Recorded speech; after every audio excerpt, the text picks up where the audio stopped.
the blessed life. So ang ating pong scriptural passage ay mababasa nga po sa book of 1 Peter chapter 3 verses 8 to 12. So basahin ko po.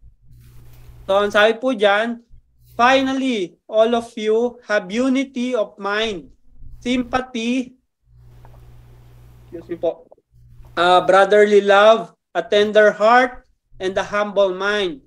Do not repay evil for evil, or reviling for reviling, but on the contrary, bless, for to this you were called, that you may obtain a blessing. Amen. For whoever desires to love life and see good days, let him keep his tongue from evil and his lips from speaking deceit. Let him turn away from evil and do good. Let him seek peace and pursue it. Yes. For the eyes of the Lord are on the righteous, and his ears are open to their prayer. But the face of the Lord is against those who do evil. So yan po yung ating scriptural passage. Papuri po sa pagkabasa ng salita ng ating Panginoon. Hallelujah. Bago po tayo magpatuloy, manalangin po muna tayo saglit na para humingi po ng heavenly wisdom sa ating Panginoon. So let us pray nga po. Manaming Diyos na dakila at mapagmahal, na may lalang ng langit at lupa, pinupuri ka nga po namin, sinasamba at pinapasalamatan, no Father God. Lord, muli kami nga po ay mag-aaral nga po ng inyong mga salita, Father God. Kami nga po ay humihiling na pagkalooban nyo nga po kami ng heavenly wisdom as we study your words nga po, Lord, na maging malinaw at mas madali nga po namin na maintindihan, O Lord God, yung mensahe nyo nga po sa pag-aaralan nga po namin for today nga po, Lord God. Lord, gabayan nga po kami ng banal na Espiritu, O Lord God, at give us godly wisdom nga po, Lord God, and open our spiritual ears, open our spiritual hearts nga po sa pakikinig nga po, maging attentive nga po, may marema nga po sa amin, O Lord God, sa pag-aaral nga po namin, O Lord God. Lord, tanging mga salita nyo nga lang po ang mamutawi sa aking mga bibig, O Lord God. Ikaw nga po ang aking may taas, O Lord God. Ikaw nga po ang aming mapapurihan, O Lord. Maraming salamat nga po. Ikaw nga po ang aming dalangin. In Jesus' mighty name, with the guidance of the Holy Spirit. Amen. Amen. So, mabalik po tayo dito sa ating topic. So, may tatlo po tayong first point sa pag-aaralan nga po. So, ang first point nga po natin is the blessed life is to have a right attitude nga po.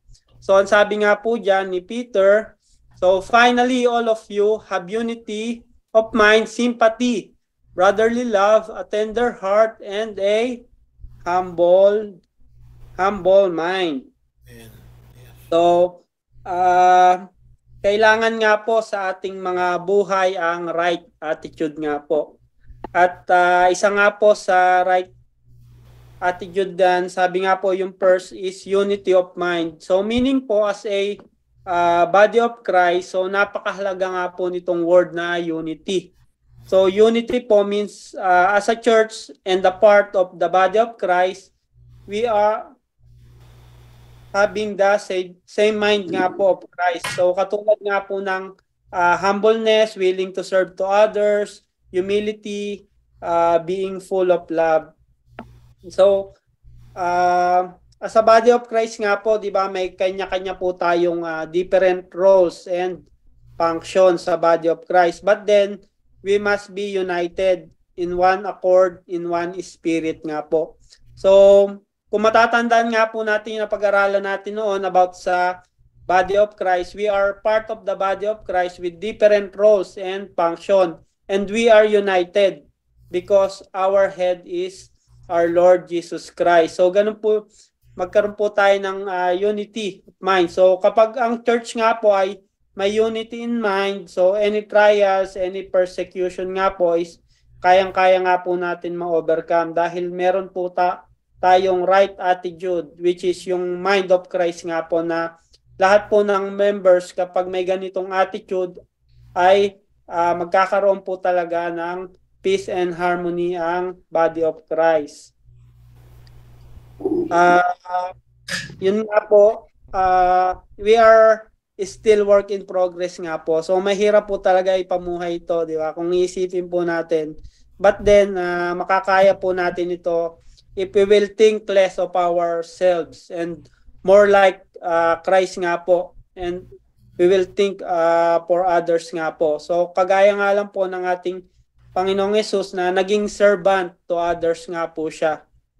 And ang sabi nga po diyan sa right attitude then is yung sympathy nga rin po. So sabi nga po sa Romans chapter 12 verse 15, rejoice with those who rejoice, mourn with those who mourn. So as a body of Christ nga po, so mag-rejoice po tayo sa tagumpayan ng iba. Hindi po yung maiinggit tayo sa katagumpayan ng iba. So hindi natin mararamdaman na yung pagpapala ng Panginoon kapag meron tayong hate or hindi tayo nagiging masaya sa katagumpayan ng iba. So, di ba meron na nga po ngayon na mga haters or bashers. So, kapag nakikita po nila yung ibang tao na nagiging successful o gumaganda yung pamumuhay ay binabash nga po nila at sinasabihan ng hindi magagandang salita. So, may hate po sa kanilang puso. So, it is not the right attitude. So, yun po yung kumbaga humahad lang para maging para i-bless tayo ng ating Panginoon. So, nagkakaroon tayo ng hate sa ibang tao.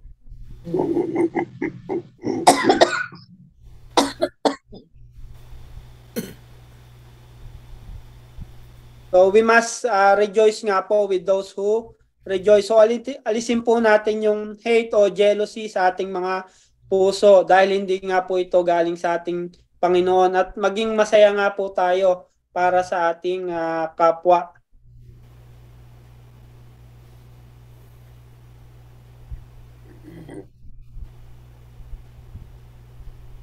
And sabi nga po doon na mourn with those who mourn. So makidalamhati daw po tayo, makidalamhati tayo sa mga nagdadalamhati. So meron din pong mga tao, 'di ba, na mas masaya sila kapag nakikita nilang nagdadalamhati yung tao, lalo na yung mga tao na ayaw nila. So 'di ba may mga ganung attitude ang tao na kapag nakikita nilang may problema na yung tao or nagdadalamhati yung tao, parang mas sumasaya pa sila. Nakikita nilang naghihirap yung tao. So hindi po yun yung right attitude or sympathy. So ang sabi nga po ng ating Panginoon is mourn with those who mourn. So if we want to have a blessed life nga po, we must have sympathy with others. Kaya ipamuhay nga po natin itong sa Romans chapter 12 verse 15, rejoice with those who rejoice, mourn with those who mourn. So a good relationship nga po is a key to having a blessed life or blessed life. And so kaya tanggalin po natin ang hate and jealousy dahil hindi nga po ito nanggagaling sa ating Panginoon. So magre-resulta lamang po ito ng bad attitude. So ang kailangan po natin is right attitude. So and next nga po, sabi rin po dyan is we must have a brotherly love. So mahalin po natin ang ating mga kapatiran. So ang brotherly love po sa Greek ay phileo. So napag-aralan po natin yan, di ba? Yung phileo, brotherly love. So we must love and care towards each other nga po. Dahil tayo nga po ay mga anak ng ating Heavenly Father. And God will bless us nga po if He see us loving each other. And sabi nga rin po dyan, tender heart. So, sa right attitude nga po is having a tender heart. So, malambot na puso nga po. So, hindi po yung pusong bato na hirap na hirap magpatawad. So, tender heart po, meaning we must be gentle and kind toward each other. So, if we want a blessed life, we must have a tender heart nga po. And next nga po is a humble mind. So, sabi nga po sa Matthew chapter 5 verse 5 nga po, di ba? Blessed are the humble, for they will inherit the earth. So, pinagpapala nga po ang mga nagpapakumbaba. So, kaya it is the right attitude nga po.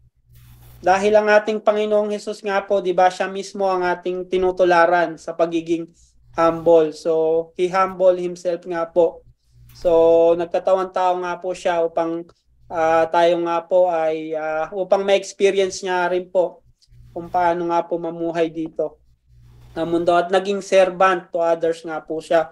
So, ganun nga po siya, nagpakumbaba. So, nagpaka-humble nga po siya. And sabi nga rin po sa Matthew chapter 23 verse 12, whoever exalts himself shall be humbled, and whoever humbles himself shall be exalted. So, binebless nga po ng ating Panginoon yung mga nagpapakumbaba.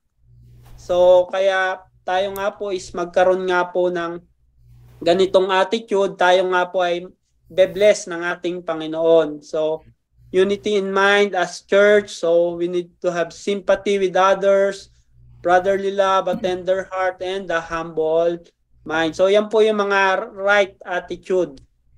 Amen. And then, yung second point naman po natin is the blessed life is to give a right response nga po. So, ang sabi nga po dyan, do not repay evil for evil or reviling for reviling or pangungutya, reviling.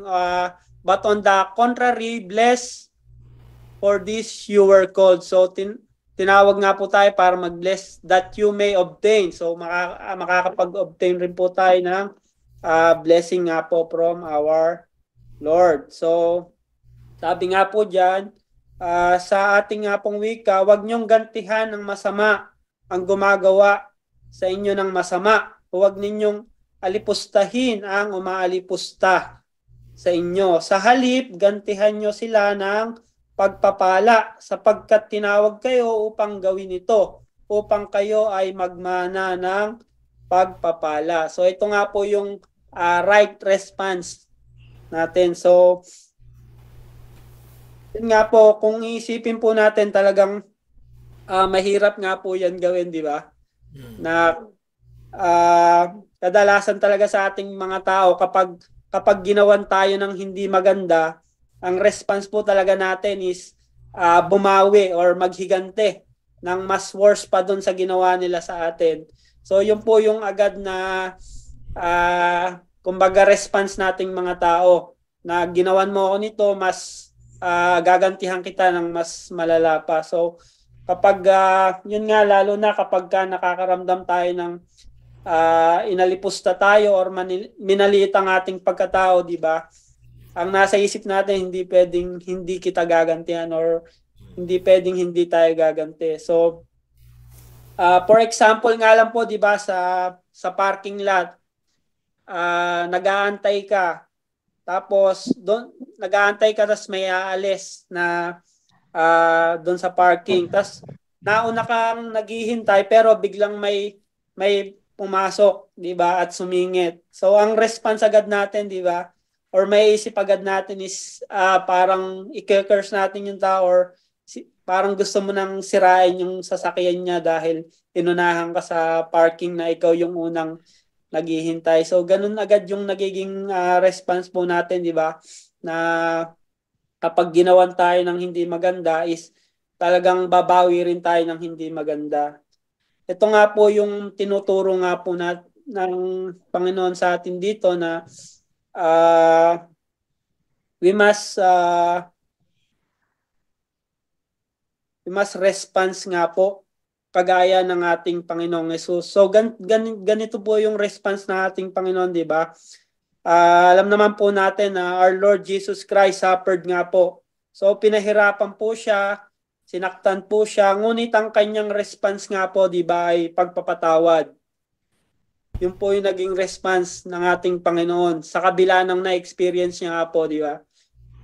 Pinaghirapan siya, pinaghahampas, pero yung response niya pa rin po is, yun nga po, di ba, sabi niya, Father, forgive them. So, pagpapatawad pa rin po yung response niya. So, hindi po siya nag-hold ng grudge or retaliate. So, yun po yung response niya is pagpapatawad.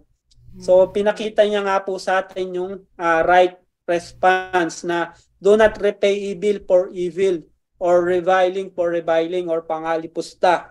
But on the contrary, bless for those you were called that you may obtain blessing. So, yan po yun. So, yun nga po, pinakita nga po sa atin ng ating Panginoong Hesus yung right response. Kaya po kapag namumuhay na po tayo ng may Jesus Christ sa ating buhay, so siya na po yung mabuting example kung paano nga po tayo mag-re-respond sa mga taong gumawa or gumagawa sa atin ng kasamaan at sa mga taong mga alipusta or nangalipusta sa atin. So kapag ganyan may kumat na sa'yo or hayaan mo na lang. So pag-pray mo na lang kay Lord na, Lord, bigyan mo na magandang parking lot, magandang parking, di ba? So, ganun na yung response natin. Hindi na para i-curse mo siya na sana mabangga ka mamaya or sana masira sa sakyan mo. So, iba na yung nagiging response natin, di ba? Di ba, kapag may kumat nga lang sa atin sa kalsada, di ba, galit na tayo noon nung wala pang Jesus Christ sa buhay natin. But then ngayon, alam na natin na kapag ganon, pag-pray mo na lang kay Lord na si Lord na ang bahala. So, ang sabi nga po sa Romans chapter 12 verse 19, di ba? Do not take revenge, my dear friends, but leave room for God's wrath. For it is written, it is mine to avenge, I will repay, says the Lord. So, si Lord na po ang bahala. Kung may mga umapi or malipusta or may gumawa po sa inyo ng hindi maganda, so yung alam naman po natin yung talagang magiging mararamdaman natin talagang magkakaroon din tayo ng mararamdaman din natin na talagang gusto nating gumante. But then, yun nga, ipaubaya na po natin kay Lord lahat. And yun nga po, and we need to pray for them sa mga tao na gumagawa ng hindi mabuti sa atin. Dahil si Lord na po yung bahalang mag-touch or kung ano man, nga po, mag-touch sa puso nila, magpakumbaba sila. Pag nakita nga po nila na nagpakumbaba ka, parang ikaw na yung binago rin ni Lord eh. Babaguhin ka rin ni Lord eh. Ikaw na yung nagpapakumbaba. So, yun po. And then, maano nga po natin, yung promise nga po rito na, and yung nga po natin, yung command nga po rito. So, bless for to this you were called. So ito po yung command sa atin. And then yung promise nga po that you may obtain a blessing. So yan po yun. I-bless po tayo ng ating Panginoon. Kapag tayo nga po ay nag-response nga, hindi nga po tayo nagre-response dito sa do not repay evil for evil or reviling for reviling. So bagkos yun nga po, kumbaga, imbis na gantihan mo siya, i-bless mo pa siya. So, ipag-pray mo pa siya. Para yun nga, si God na ang bahalang mag-touch ng puso niya. At ikaw rin mismo, nababago ka ng yung puso mo. Kasi nakakapagpatawad ka na. And then, yun nga, nagpapakumbaba ka. Ikaw yung nababago. And then, si God na ang magbe-bless sa'yo. Ayun nga yung promise niya, that you may obtain a blessing. Amen. So, yun po yung ating right response nga po. And then yung third nga po is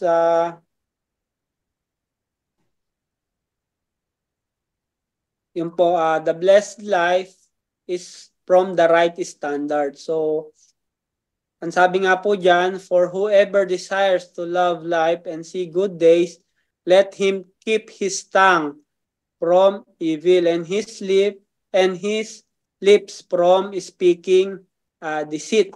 Let him turn away from evil and do good. Let him seek peace and pursue it. At may promise nga po rito at warning ang ating Panginoon dito. For the eyes of the Lord are on the righteous and His ears are open to their prayer. But the face of the Lord is against to those who do evil. So yan po yung warning, promise and warning. O sa atin nga pong wika, ang sino mang nagnanais ng maligaya at masaganang pamumuhay ay hindi dapat magsalita ng masama at kasinungalingan. So yan nga po, kung gusto po natin ng blessed life ay tayo nga po ay hindi dapat magsalita ng masama at kasinungalingan. So dapat po tayong lumayo siya sa masama at gawin ang mabuti. Pagsikapan niyang kamtin ang kapayapaan. So, yun nga po, kung nais nga po natin ng maligaya at masaganang pamumuhay, ay kailangan nga po natin kontrolin ang ating mga dila nga po or ating mga sinasabi. Yun nga po sa pagsasabi ng masama, mga curse words at mga kasinungalingan. At lumayo nga po tayo sa paggawa ng hindi nakakalugod sa ating Panginoon. At gumawa po tayo ng mabubuting gawa at ang ating pong isik ay kapayapaan at hindi kaguluhan nga po. So, yun nga po, ito yung right standard or godly living. Godly standard, godly living po. So, ang mamuhay nga po ng matiwasay, mamuhay po tayo ng matiwasay, umiwas sa anumang hindi nakakalugod sa ating Panginoon. So lalo na po yung ating pagsasalita. So may warning nga po rito, let him keep his tongue from evil and his lips from speaking deceit or kasinungalingan nga po. So yun nga po, itong dila nga po natin talagang matalas po, di ba? Matalas pa sa kutsilyo. So kapag may nabitawan po tayong salita na hindi maganda, di ba? Tumatatak po ito sa nasabihan natin or sa ating kapwa. So, lalo na kapag yung loved ones natin yung napagsalitaan natin ng hindi maganda, di ba? So, nasa isipan na yan. So, didibdibin na yan. Kaya, yun nga po, be careful nga po.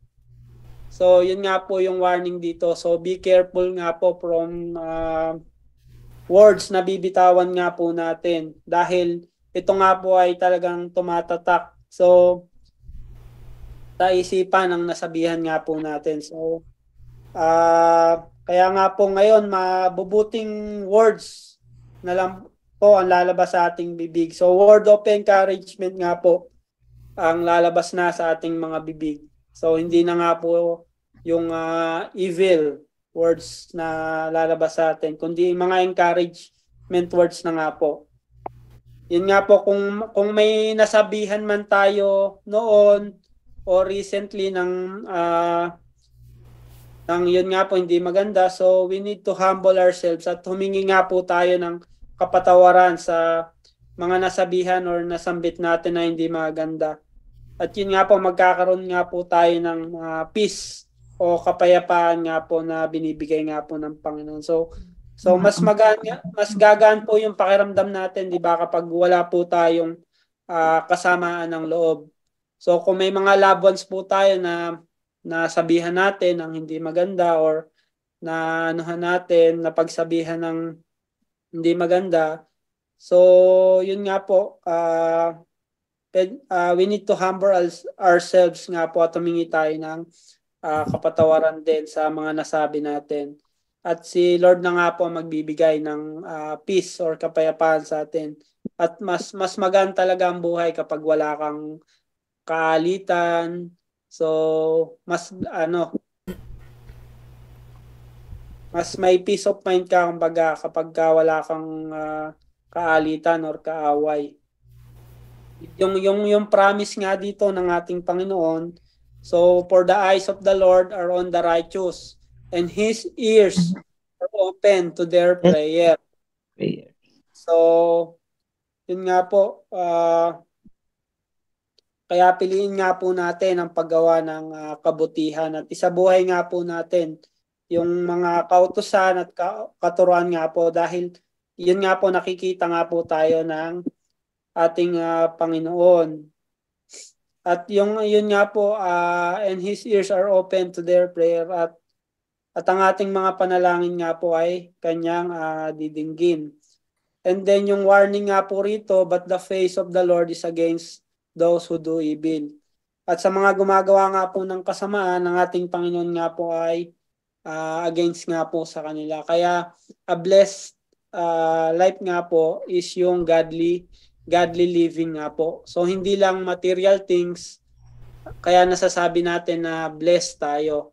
So ang blessed life nga po is yung namumuhay nga po tayo ng godly living. So, yung conclusion nga po ng ating pinag-aralan is the blessed life is living a godly life with right attitude, right response, and right standard nga po. And sa challenge and application nga po ng ating pinag-aralan, so yan pa rin po yung ating challenge and application, yung finally, all of you have unity of mind, sympathy, brotherly love, a tender heart, and a humble mind. Do not repay evil for evil, or reviling for reviling, or pangalipusta. But on the contrary, bless, for this you were called, that you may obtain a blessing. So, blessed life po. So, yun nga po, yan nga rin po yung ating application, itong napag-aralan nga po natin. Amen. So, dito na po muli magtatapos ang ating pag-aaral. I-close po muna natin sa panalangin itong ating pong pag-aaralan. Amen. So, let's close in prayer po. Our Father in heaven, we praise you, we glorify you. Yes, Father. Lord.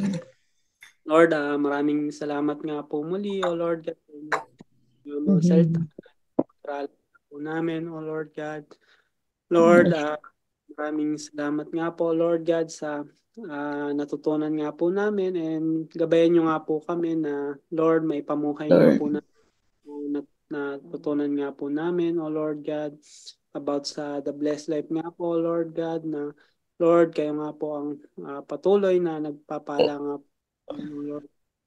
Maraming salamat nga po, Lord, na may isabuhay nga po namin na magkaroon nga po kami ng right attitude, right response nga po.